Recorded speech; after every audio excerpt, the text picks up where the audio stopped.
Umaga po sa ating lahat. Amen. Magandang umaga po. Tayo po'y manalangin para sa umaga ito. Diyos Ama na mga pangyari sa lahat, nagpupuri po kami at nagpapasalamat sa oras po ito. Salamat po Ama sa mga biyaya at pagpapala na pinagkakalot niyo po sa bawat isa sa amin. Lord, bago po kami tumako sa pagsamba namin sa iyo, sa Espiritu at Katuhanan. Lord, patawaran niyo po kami sa lahat po ng aming mga nagpapagkakasala, sa nagdaang linggo, sa isipan ito o sa gawa.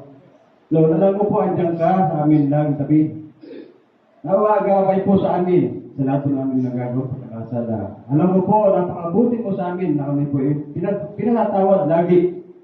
Lord, kaya naman po kami natatakot na gawa pang muli ng pagkakamali sa ating pong buhay.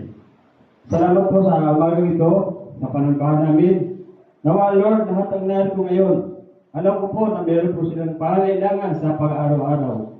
Kaya po sila narito ngayon upang ikaw ay sambahin at may minimithil sila sa kanilang mga puso. Lord, ito po, alam ko ipagkakaloob mo.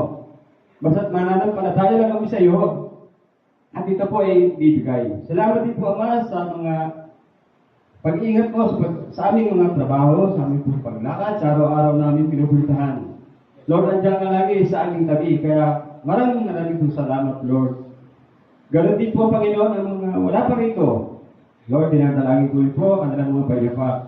Lord, alam naman po nila, ang araw na ito ay araw po ng pagsamba namin sa iyo, sa Espiritu at katotohanan. Kung naman po ang sumasagabal sa kanila, sa umaga ito na hindi po sila makakarating. In Jesus' name, nililipyok po namin.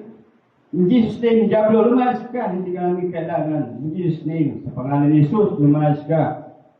Ganun din po, Panginoon, ang iyo po itatayo sa umagang ito. Lord, bigyan mo po siya ng talino na tumula sa iyo. Ilagay mo lamang po sa likuran ng aming mga pastor. At ikaw lamang po ang makita sa umagang ito.